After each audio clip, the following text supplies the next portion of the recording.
계절의 변화를 주시는 하나님께 감사를 드립니다. 얼마나 시원한지 이제 살 것 같습니다. 역시 하나님은 열방만 경영하시는 분이 아니고 온 세계를 주관하신, 날씨까지 주관하시는 전능하신 분이십니다. 여러분, 우리가 살고 있는 이 세상이라는 것은 여러분이 생각하는 것보다 더 넓습니다. 대한민국 국가 같은 나라가 몇 개 있는가 하면 기준마다 다 다릅니다. UN 기준이 다르고 월드컵 참여하는 나라가 다 다르고 어쨌든 한 200여 개를 볼 수 있습니다. 많게는 246개라고도 이야기하는데 한 200여 개의 나라가 있습니다. 나라만 많은 것이 아니고 인구는 더 어마무시합니다. 지금도 인구가 계속해서 늘어납니다. 약 79억 6천만 명이 우리와 같은 동시대를 살고 있습니다. 약 80억 명에 이르는 그 많은 인구 가운데는 똑똑한 사람도 많고 잘난 사람도 많고 특별한 재능을 가진 사람도 참 많이 있습니다. 정치, 경제, 예술, 스포츠 각 분야를 보시면 우리의 상상을 초월하는 이 선두 그룹들이 있습니다. 그런데 그들의 면면을 이렇게 쳐다보면 대부분은 하나님 모르는 사람들입니다. 하나님 없는 사람들인데도 이 각 분야에서 최고가 되어 있는 것을 보게 됩니다. 그럼 그때 어떤 생각하십니까? 세상을 다스리는 사람은 하나님이 아니고 저 사람들이 세상을 다스리는가? 그런 생각이 들지 않습니까? 우리나라도 왕정시대를 거쳤습니다. 대한민국이 들어서기 전에 우리는 조선이라는 나라가 500년을 한반도를 다스렸습니다. 그 왕정시대에는 더했습니다. 특별히 주변에 있는 나라들을 정복해서 지배하는 제국주의, 제국의 나라들의 왕은 자신을 가리켜서 신이라고 했습니다. 애굽의 바로가 대표적입니다. 자기를 하나님으로 칭했습니다. 여러분, 그런 상황에 살고 있는 백성들이 생각할 때에 세상을 다스리는 사람은 누구라고 생각되겠습니까? 자신의 나라의 왕이다, 그런 생각을 하게 됩니다. 여러분, 시편 2편을 읽었습니다. 이 시편 전체가 어떤 말씀인가 하면 우리와 똑같이 죄악 많은 세상 속에서 고민하며 갈등하고 그럼에도 불구하고 하나님의 백성으로 살려고 했던 수많은 믿음의 조상들의 애환과 눈물이 녹아있는 것이 이 시편의 말씀이고, 특별히 시편 전체의 서론격인 이 2편에서 이 세상이 너희 눈으로 볼 때는 잘난 사람, 똑똑한 사람, 재능 있는 사람이 제국의 왕이 다스리는 것 같지만 그렇지 않다라는 사실을 보여주고 있습니다. 세상을 바라보는 새로운 시각을 제공해 주는 것이 바로 이 시편 2편의 말씀입니다.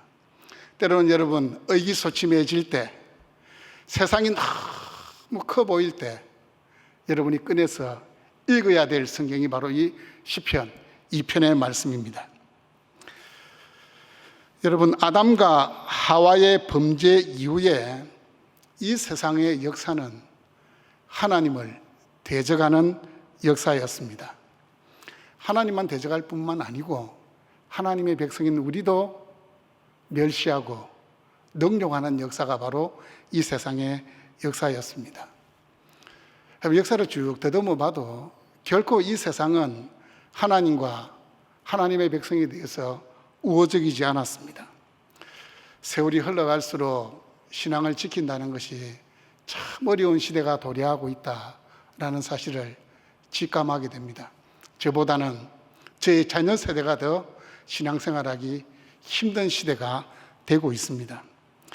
1절에서 3절을 보시면 하나님을 대적하는 이 세상을 이렇게 묘사하고 있습니다. 함께 한번 읽어보겠습니다. 어찌하여 이방 나라들이 분노하며 민족들이 헛된 일을 꾸미는가? 세상의 군왕들이 났으며 관원들이 서로 꾀하여 여호와와 그의 기름 부음 받은 자를 대적하며 우리가 그들의 맨 것을 끊고 그의 결박을 벗어버리자 하는도다. 여러분, 하나님을 대적하고 하나님의 백성들을 대적하는 이 세상의 그 무모함이 여러분 느껴지십니까? 1절에 이방 나라들, 민족들이라는 이 명칭은 하나님을 대적하는 무리들을 통칭하는 표현입니다. 이들이 분노하는 대상은 하나님입니다. 마음속에 있는 그 원한을, 그 불만을 토로하면서 하나님의 존재 자체를 부인하려고 합니다. 여러분, 역사적으로는 이 이스라엘 주위에 있었던 이방 나라들이 끊임없이 이스라엘을 넘어뜨리기 위해서 침략을 했습니다. 그들은 계속해서 머리를 맞대고 헛된 일을 꾸밉니다. 1절에 보시면 헛된 일을 꾸미는가 이렇게 이야기하고 있는데, 여러분 여기 꾸미는가, 꾸민다라는 이 단어하고 시편 1편 2절에 보시면 주야로 묵상하는도다, 여호와의 율법을 즐거워하여 그의 율법을 주야로 묵상하는도다라는 그 묵상하는도다라는 단어가 같은 단어가 쓰였습니다. 다시 말씀드리면 꾸미는 것과 묵상하는 것은 같은 의미라는 겁니다.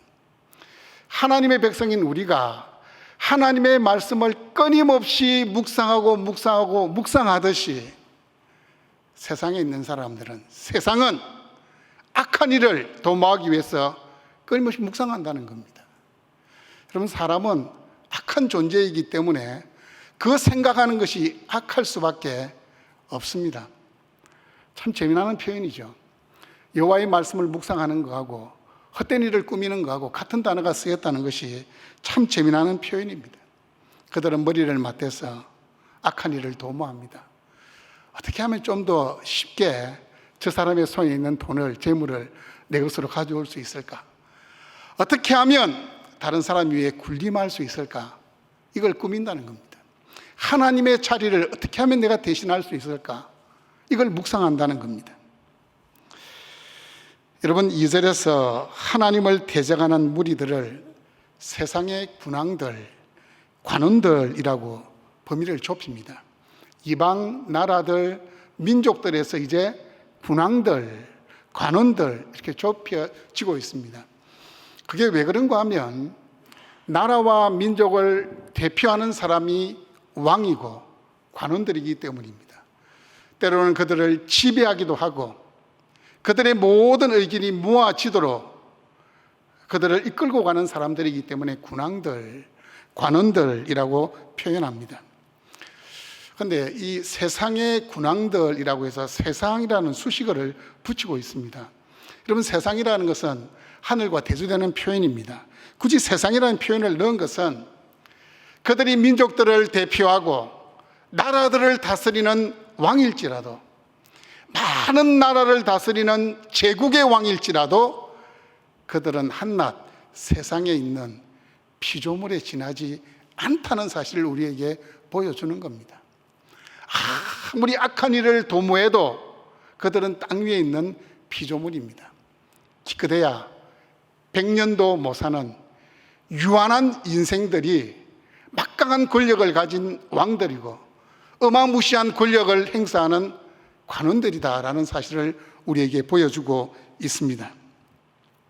그들이 대적하는 대상은 그의 기름 부음 받은 자에게로 향합니다.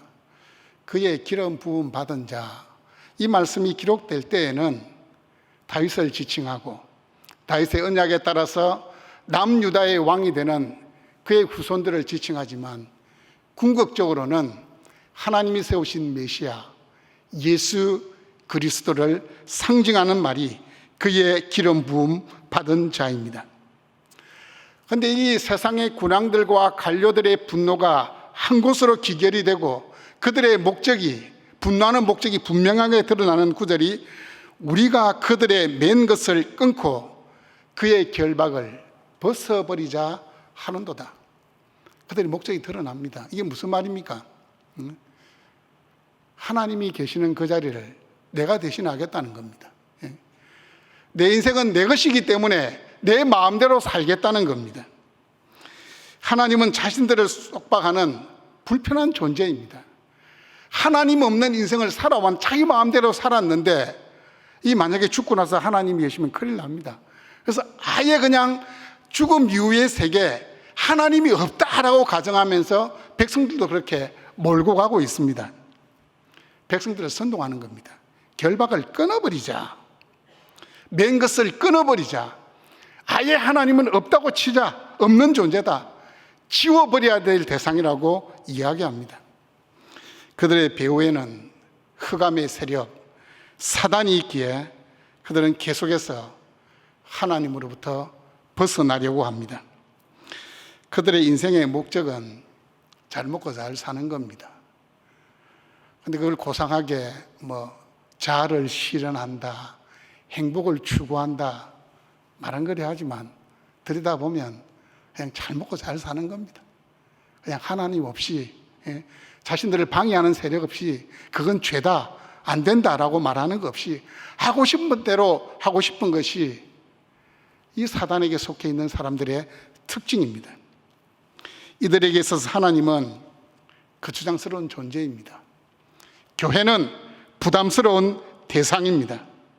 악한 세력들은 지금도 교회를 허물고 성경적인 가치를 무너뜨리기 위해서, 무력화시키기 위해서 서로 꾀하고 있습니다. 여러분, 우리가 살아가는 이 세상 거대한 영적인 전쟁터입니다. 정치, 경제, 문화, 예술, 그 모든 것을 다 뒤져봐도 세상은 계속해서 하나님의 흔적을 지워버리려고 합니다. 사람이라는 겁니다. 사람이 중심이라는 겁니다. 사람이 역사의 중심이라고 이야기합니다. 뿐만 아니고 하나님의 창조 질서를 조금씩 허물고 있습니다. 동성 결혼을 합법화하는 것, 여러분 절대 그 사람들이 한 번만에 덤비지 않습니다. 이번에 부결되면 내년에 하든지 한 2, 3년 기다렸다가 또 합니다. 계속해서 시도합니다. 이 조그만 구멍을 만들기 위해서, 구멍이 나면 걷잡을 수 없이 커지기 때문에 이들은 계속해서 치밀하게 조금씩 계속해서 시도하고 있습니다. 여러분, 하나님의 존재 자체를 부정하고 하나님을 이 인류 역사에서 지워버리려고 하는 이 시도가 현대에 갑자기 나타난 현상일까요? 아니요. 아담과 하와가 타락한 그 이후부터 계속해서 사람들은 자신의 삶에서, 인류의 역사에서 하나님을 배척하고 하나님을 지워버리려고 했습니다. 수천 년 동안 악한 세력들의 도전이 계속되었지만 오늘 성경은 그들의 모든 도모가 헛된 일이다, 그렇게 말씀합니다. 왜냐하면 열방을 경영하는 주체는 막강한 리더십을 가진 군주도 아니고 엄청난 재력을 가진 자본가도 아니기 때문입니다. 열방을 경영하시는 분은 창조주 하나님이십니다. 4절입니다. 하늘에 계신 이가 웃으시며 주께서 그들을 비웃으시리로다. 여러분, 뭐가 느껴집니까? 하나님이 하나님을 대적하는 민족과 열방들을 향하여, 군왕들과 관료들을 향하여 어떻게 하십니까? 웃고 계십니다. 그냥 웃는 게 아니고 비웃으십니다. 여러분, 하늘에 계시니, 하늘이라는 표현을 넣은 것은, 하늘은 세상과 대조되는 표현이고, 또 하늘이라고 넣은 것은 결코 그들의 악한 도모는 성공할 수 없다는 겁니다. 하늘에 계신 하나님이 경영자가 되시기 때문입니다. 하늘에 계시니라는 이 표현은 이 세상에 대한 소유권, 주권은 오직 하나님께 있다는 그 사실을 우리에게 분명히 하기 위함입니다. 하늘에 계신다, 육안으로 확인할 수 없습니다. 우리 눈에는 안 보입니다. 그럼에도 불구하고 이 세상을 경영하시는 이 하나님이십니다. 하나님의 존재를 거부하는 그들의 뒤에서 하나님이 웃고 계십니다. 비웃으신다 그랬습니다. 여러분, 어떨 때 비웃습니까? 이 세상 말로 깜도 안 되는 사람이 잘난 척하면 우리 어떻습니까? 그냥 허허허 하고 웃잖아요. 하나님 마찬가지입니다. 이 피조물에 지나지 않는 자가 제국의 왕이라고, 자신의 수하에 많은 사람이 있고 자본이 있다고, 하나님을 무시하려고 하는 그들의 행태에 대해서 하나님 비웃고 계십니다. 하나님은 그들을 심판하기 전에 비웃으십니다. 이 하나님 웃음소리를 듣고 돌아서야 되는데 그렇지를 않습니다. 오히려 하나님 믿는 우리가 주눅이 됩니다. 세상이 너무 크게 느껴지면, 아니면 또 이렇게 누군가가 교회를 막 비난합니다. 이 교회들이 또 비난거리를 줄 때가 있잖아요. 막 비난하고 예수 믿는 사람들에 대해서 막 험담을 할 때 가만히 들어보면 뭐 일정 부분은 사실이거든요. 그러면 우리는 어떻게 됩니까? 한없이 작아집니다. 아니면 그 이렇게 비난하고 우리를 조롱하는 대상이 우리보다 높은 사람, 직장의 상사나 높은 사람이면 우리는 더 작아지는 것을 느낍니다. 근데 여러분 기억하십시오. 그때 그분의 뒤에서 웃고 계시는 하나님이 계십니다. 영안의 눈을 열어서 볼 수 있어야 됩니다. 하나님이 하나님을 조롱하고 하나님의 백성들을 멸시하는 자들을 어떻게 대하시는가가 보여져야 된다는 말씀입니다. 하나님께서는 그들을 향하여 분노의 불길을 쏟아 놓으십니다. 하나님의 백성들을 조롱하고 박해하는 자들을 심판하기 위해 친히 왕을 세우시겠다, 그렇게 말씀합니다. 6절입니다. 내가 나의 왕을 내 거룩한 산 시온에 세웠다 하시리로다. 시온은 예루살렘을 이야기합니다. 예루살렘 성전이 있는 그곳이 시온입니다. 여러분, 이스라엘이 이 사울에 의해서 왕국이 되었지만 예루살렘을 도읍으로 정한 사람은 다윗입니다. 그래서 이 말씀이 직접적으로는 다윗 왕을 가리키고 있고, 또 계속해서 나아가다 보면 누굽니까? 우리 주 예수 그리스도, 하나님이 세우신 메시아 예수 그리스도께로 향하고 있는 말씀입니다. 왜냐하면 하나님의 나라는, 우리 주님이 왕이신 하나님의 나라는 영원히 쇠하지 않는 나라이기 때문입니다. 하나님이 친히 그 거룩한 산 시온에 나의 왕을 세우겠다고 말씀하고 있습니다. 7절에서 9절은 메시아를 통한 하나님 나라의 확장을 예언하는 말씀입니다. 물론 직접적으로는 다윗을 통해서도 이 말씀이 부분적으로는 성취가 되었습니다. 하지만 그건 제한적인 거고 불완전한 겁니다. 7절을 보시면 너는 내 아들이라 오늘 내가 너를 낳았도다. 오늘 내가 너를 낳았도다. 근데 이 낳았도다라는 이 말씀을 선택했다라는 말로도 번역을 할 수 있습니다. 그러면 오늘 내가 너를 선택했다가 되는 겁니다. 하나님은 다윗의 8 형제 중에서 말째인 다윗을 왕으로 선택했습니다. 거룩한 산 시온에 세울 왕으로 선택했습니다.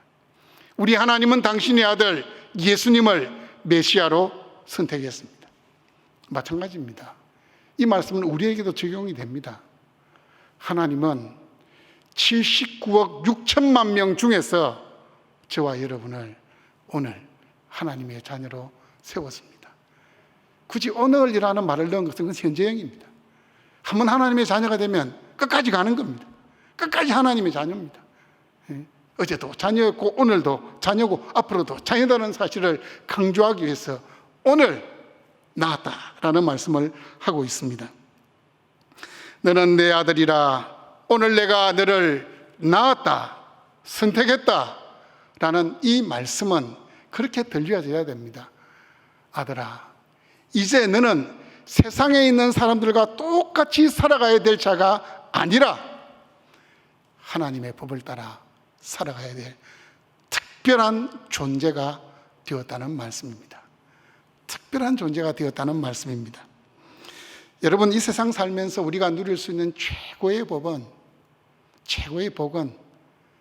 하나님이 우리 아버지가 되는 것이고, 그 거룩한 하나님을 나의 아버지로 부를 수 있는 것, 그것이 최고의 복입니다. 너는 내 아들이라 오늘날 내가 너를 낳았도다 라는 이 말씀이 험악한 세상을 살아가는 여러분에게 위로의 말씀이 되기를 원합니다. 뿐만 아니고 내일을 살아갈 삶의 원동력이 될 수 있기를 바랍니다. 8절에 보시면 내 소유가 땅끝까지 이르리로다. 물론 다윗도 정복전쟁을 통해서 하나님이 약속했던 이 땅을 회복했습니다. 부분적으로는 다윗을 통해서 된 건 맞습니다. 하지만 다윗은 주변에 있는 나라들을 정복하는 제국을 이루지는 않았습니다. 그냥 하나님이 언약하신 약속의 땅을 회복한 겁니다. 그래서 이 말씀을 내 소유가 땅끝까지 이르러다는 이 말씀은 예수님을 통해서 완전히 성취가 된 겁니다. 예수 그리스도를 통해서 민족과 열방이 복음의 울타리 안으로 들어와서 하나님이 주시는 구원의 복을 누리게 될 것이다 라는 말씀입니다. 여러분, 이 약속의 말씀이 성취가 되었기 때문에 오늘 우리가 하나님의 복음을 받아들인 거고 그 은혜의 복을 누리고 있는 겁니다. 내 소유가 땅끝까지 이르리로다. 뿐만 아니고 이 말씀을 대할 때 내가 기도해야 될 대상은 이 복음 전파를, 이 복음의 울타리 안으로 들어와야 될 대상은 민족과 열방이라는 사실을 기억하며 우리 나라를 넘어서 민족과 열방을 가슴에 품고 기도해야 합니다. 9절의 말씀을 보시면 하나님의 절대적인 통치를 보여줍니다. 내가 철장으로 그들을 깨뜨리며 질그릇같이 부수리라 하시도다.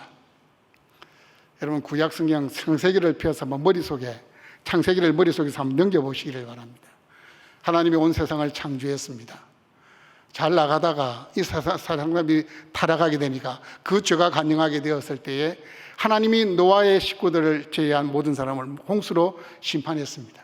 그 위에 지나가다가 이 바벨탑 사건 이후에 하나님은 자신의 언약의 백성, 거룩한 민족 나라를 이루기 위해서 아브라함을 선택합니다.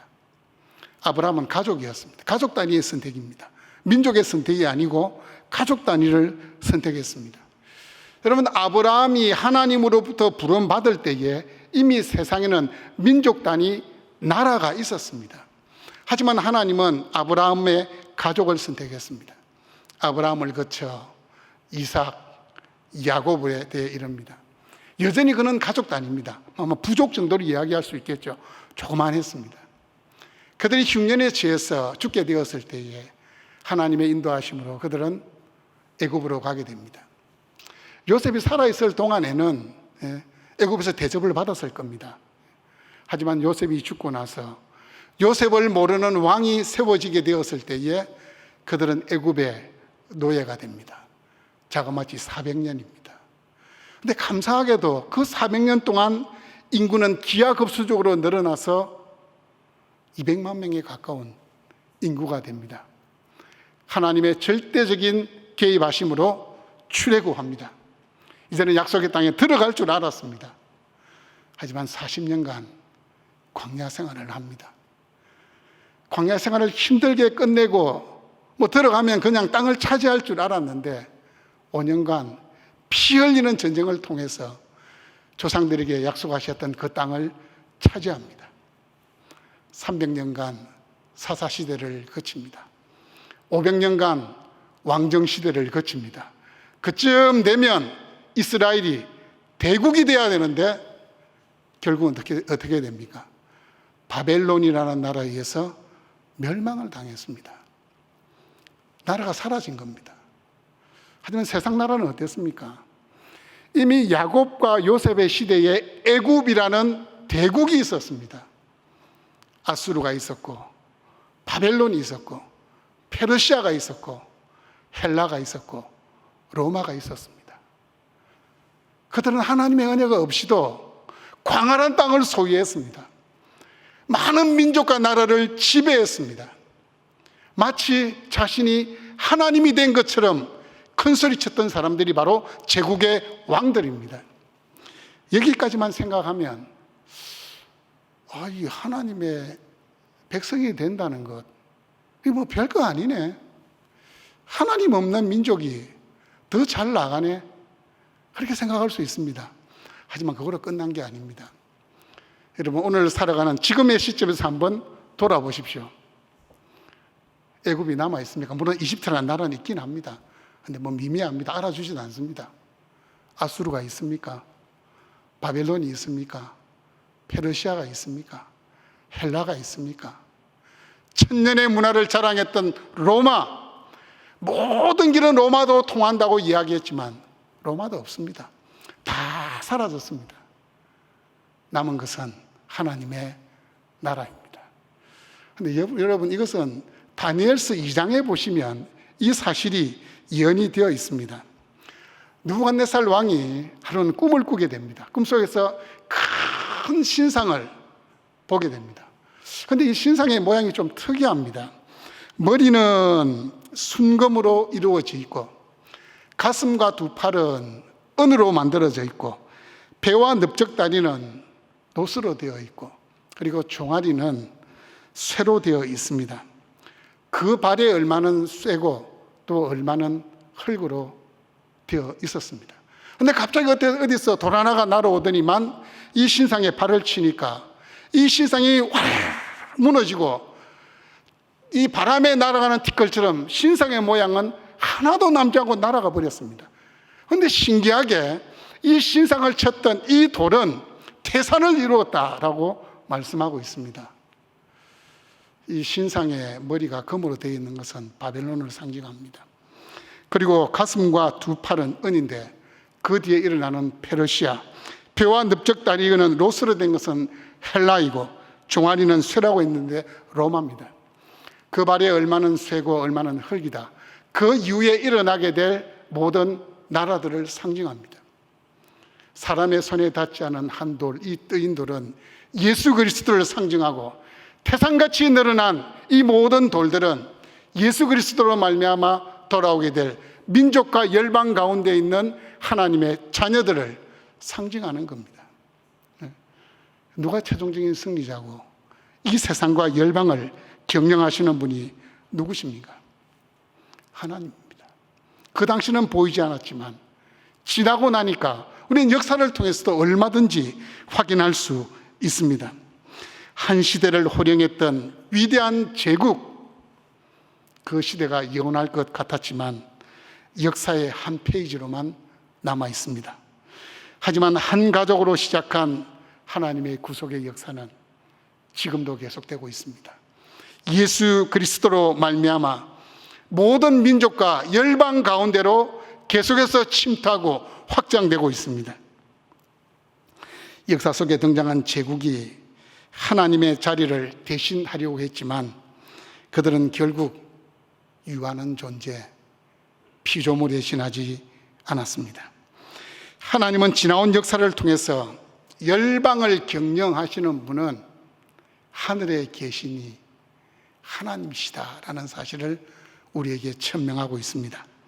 이 하나님의 손안에 우리나라와 조국교회와 우리 모든 삶이 달려 있습니다. 여러분, 열방을 경영하시는 분이 하나님이라는 사실을 다시 한번 이 가슴에 되새길 수 있기를 바랍니다. 그렇다면 여러분, 우리는 어떻게 반응해야 될까요? 오늘 10절 말씀에 보니까 하나님을 대적하는 군왕들과 재판관들을 향해서 이렇게 말씀합니다. 멸망을 피하기 위해서 지혜를 얻으며 교훈을 받아라 라고 촉구하고 있습니다. 지혜, 교훈, 이것이 가르치는 것이 무엇인지는 11절에서 말씀하고 있습니다. 여호와를 경외함으로 섬기고 떨며 즐거워할지어다. 지혜와 교훈은 여호와를 경외하는 것이고 여호와를 섬기는 겁니다. 그런데 떨며 즐거워할지어다, 공포와 기쁨이라는 개념인데 조화가 안 됩니다. 덜덜덜덜 떠는 가운데서 즐거워하라, 뭔가 이게 말이 안 맞는 것 같습니다. 근데 여러분, 우리가 하나님을 생각할 때는 항상 두 가지 개념이 함께 가야 됩니다. 경외와 기쁨이 항상 함께 가야 됩니다. 왜냐하면 하나님은 창조주시고 심판주가 되십니다. 그 사실을 기억하는 경외함으로 하나님께 나가 섬기게 되면 신기하게도 하나님은 그 두려움과 떨림은 없어지고 평안과 기쁨이 우리의 심령에 부어지는 겁니다. 그래서 오늘 말씀에서는 떨며 즐거워할지어다. 하나님 앞에 기본적으로 나아가는 우리의 이 심령의 상태가 경외함이 되어야 된다는 겁니다. 본 시편의 마지막 절인 12절은 그의 아들에게 입맞추라 라는 명령으로 시작합니다. 이 고대 누군가에게 절대적인 복종을 나타낼 때 그 발에 입을 맞추었다는 겁니다. 그 아들에게 입 맞추라. 이는 절대적으로 복종하라는 의미입니다. 우리가 사는 것, 그 아들에게 절대적으로 복종하는 것입니다. 그런데 감사하게도 우리는 이미 길이요 진리요 생명 되신 우리 주님께 입 맞춘 자들입니다. 이 말은 이제 우리의 삶의 전 영역에서 그 아들에게 입 맞추게 하라는 겁니다. 이 그리스도를 대적하여 높아진 모든 것들을 그리스도 앞에 무릎 꿇게 하라는 말씀입니다. 여러분, 세상 사람들은 이 일평생 살아가면서 누군가를 의지하고 피할 일이 생기지 않는 것이 복된 인생이다, 그렇게 생각합니다. 여러분도 그렇게 생각합니까? 그런데 이 성경을 보시면, 특별히 시편 말씀을 보시면은 피할 일들이 생기지 않는 것이 복된 인생이 아니라 여호와께 피하는 인생이 복된 인생이다, 그렇게 말씀하고 있습니다. 여러분, 이방 나라들이 분노하고 민족들이 헛된 일을 꾸미는 것, 하나님을 대적하는 세력들을 생각할 때에 마음에 두려움이 느껴집니까? 이 교회는 어린 것 같고 하나님 자녀들의 이 존재는 참 미약한 것, 그렇게 느껴집니까? 하나님께서 거룩한 산 시온에 세우신 예수 그리스도, 그분이 다스리는 나라는 영원합니다. 여러분, 인류의 역사와 함께 많은 제국들이 흥했다가 쇠했습니다. 그 당시에는 그 나라가 최고인 줄 알았습니다. 영원히 다스릴 줄을 알았습니다. 그러나 다 쇠하여 버렸습니다. 하지만 하나님의 나라는 결코 쇠하지 않는 나라입니다. 그 어떤 세력이 침투해도 흔들리지 않는 나라입니다. 이건 제 말이 아니고 히브리서 12장 28절 말씀에 보시면 우리가 흔들리지 않는 나라를 받았은 적이라고 말씀하고 있습니다. 흔들리지 않는 나라, 하나님의 나라라고 말씀합니다. 그 나라는 지금 이 순간도 역동적으로 확장되고 있습니다. 이 하나님 나라의 확장을 위해서 하나님은 여러분을 먼저 불러주셨습니다. 너는 내 아들이라. 오늘 내가 너를 선택했다라고 말씀하십니다. 여러분, 우리는 예수님을 믿게 되면서 이 세상이 전부가 아니라는 사실을 알게 되었습니다. 이 세상이 전부가 아니고, 그래서 더 이상 이 세상에 있는 것들에 목숨을 거는 존재가 되어서는 안 되겠다, 이 사실을 깨닫게 되었을 겁니다. 그래서 여러분의 삶이 이제는 더 이상 세상의 머리를 조아리는 것이 아니고 영원한 왕이신, 흔들리지 않는 나라의 주인이신 우리 예수님께 머리를 조아려야겠다, 그 생각을 하셨을 겁니다. 그럼에도 불구하고 이 세상에서 우리는 실패를 경험할 때도 있고 두려움을 느낄 때도 있고 한계를 경험할 수도 있습니다. 하지만 기억하십시오. 열방을 다스리는 이는, 열방을 경영하시는 분은 하나님이십니다. 여호와께 피하는 모든 사람은 다 복이 있도다.